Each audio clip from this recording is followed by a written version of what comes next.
পশ্চিম এশিয়ার যুদ্ধে ফের কোন রণকৌশলের পথে ইরান? কি চাইছে মধ্যস্থতাকারী পাকিস্তান?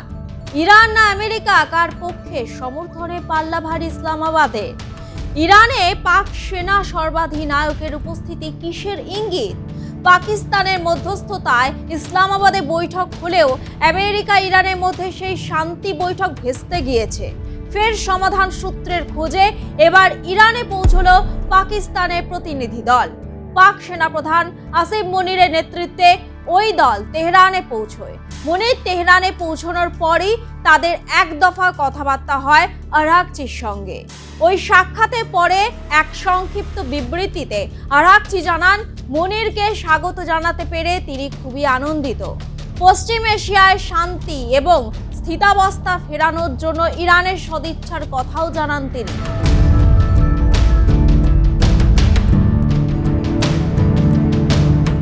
পাকিস্তানের সেনাপ্রধানের নেতৃত্বে একটি উচ্চ পর্যায়ের প্রতিনিধি দল তেহরানের ইরানি কর্মকর্তাদের সাথে বৈঠক করার পর মার্কিন যুক্তরাষ্ট্র ও ইরানের মধ্যে নতুন করে শান্তি আলোচনার সম্ভাবনা তৈরি হয়েছে। সেই সঙ্গে ওয়াশিংটন যদি কিছু ছাড় দেয়, তবে ইরান হরমুজ প্রণালীর ওপর ওমান অংশে জাহাজ চলাচলের ওপর আরোপিত বিধিনিষেধ শিথিল করা বিষয়টি বিবেচনা করে দেখবে বলে জানানো হয় ইরানের তরফে। পাকিস্তান পররাষ্ট্র মন্ত্রকের তরফে জানানো হয়েছে, আমেরিকা ও ইরান দ্রুতই দ্বিতীয় দফা শান্তি আলোচনায় বসতে আগ্রহী, অর্থাৎ দুদেশই আলোচনার টেবিলে ফিরতে সদিচ্ছা প্রকাশ করেছে। এর আগে ইসলামাবাদে অনুষ্ঠিত আলোচনা স্থায়ী কোনো চুক্তিতে পৌঁছাতে ব্যর্থ হলেও নতুন করে আলোচনা শুরুর সম্ভাবনা তৈরি হয়েছে। তবে আন্তর্জাতিক সংবাদ মাধ্যম সূত্রের খবর, এই আলোচনার সময় বা স্থান এখনো নির্ধারিত হয়নি।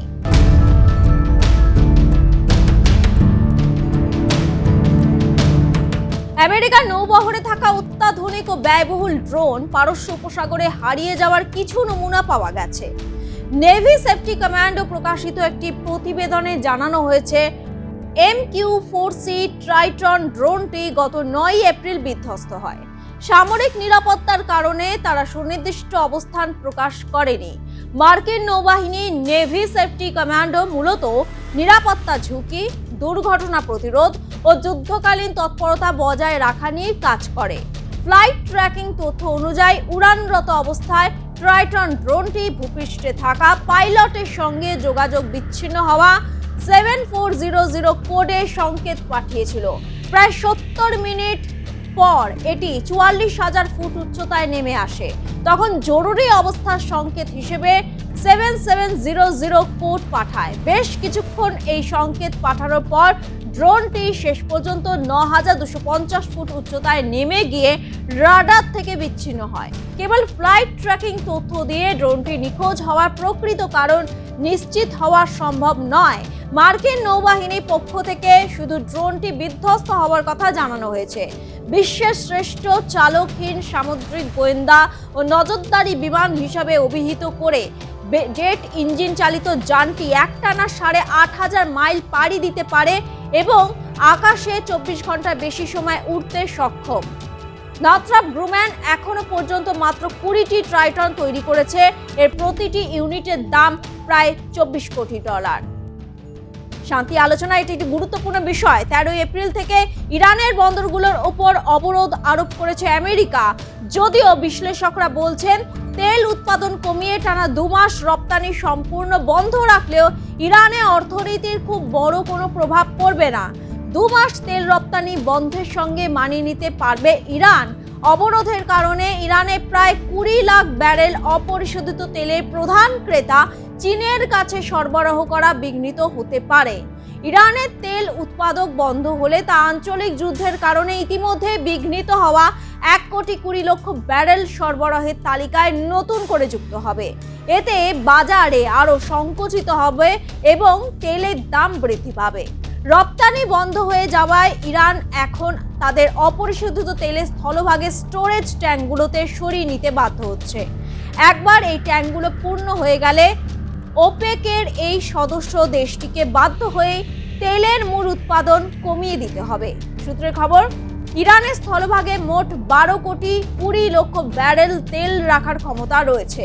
যার মধ্যে বর্তমানে 9 কোটি ব্যারেল খালি বা ব্যবহারের উপযোগী রয়েছে।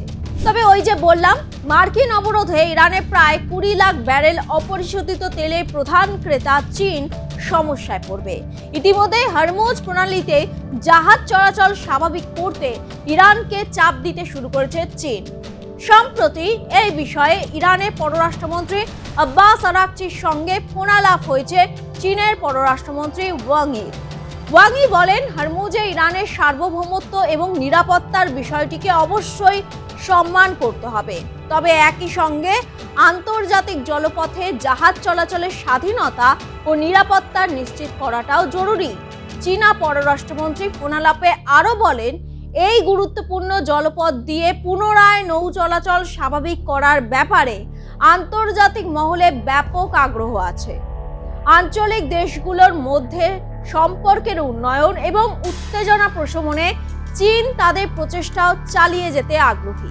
এদিকে হরমুজ প্রণালী ও ইরানের বন্দরগুলোতে আমেরিকার অবরোধ চলার মধ্যে দ্বিতীয় ট্যাঙ্কার হিসেবে হরমুজে পাড়ি দিল মার্কিন নিষেধাজ্ঞায় থাকা ইরানের আরও একটি সুপার ট্যাঙ্কার বা বিশাল তেলবাহী জাহাজ।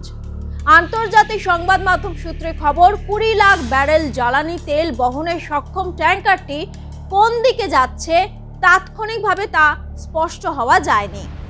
ইসলামাবাদে আমেরিকা ইরানের আলোচনা ভেস্তে যাওয়ার পর গত 12 এপ্রিল অবরোধের ঘোষণা ও 13 এপ্রিল অবরোধ কার্যকর করে মার্কিন নৌবাহিনী। মার্কিন সেন্ট্রাল কমান্ডো বা সেন্টকম দাবি করেছে কোনো জাহাজ অবরোধ ভাঙেনি। মার্কিন বাহিনীর নির্দেশে 10টি জাহাজের যাত্রাপথ ঘুরিয়ে দেওয়া হয়েছে। তবে এর আগে মার্কিন নিষেধাজ্ঞাধীন আরেকটি ট্যাঙ্কারের অবরোধ উপেক্ষা করে হরমুজ প্রণালী পার হওয়ার খবর পাওয়া গিয়েছিল। এই পরিস্থিতিতে দুদেশের শান্তি আলোচনার সম্ভাবনা কতটা বাস্তব সেই নিয়ে প্রশ্নচিহ্ন রয়ে যাচ্ছে। আপনাদের কি মনে হয়, আদৌ কি ফের শান্তি আলোচনায় বসা সম্ভব হবে দুদেশের? যুদ্ধবিরতি নাকি নয়া রণকৌশল? কোন পথে হাঁটবে দুদেশ? মতামত জানান কমেন্ট বক্সে।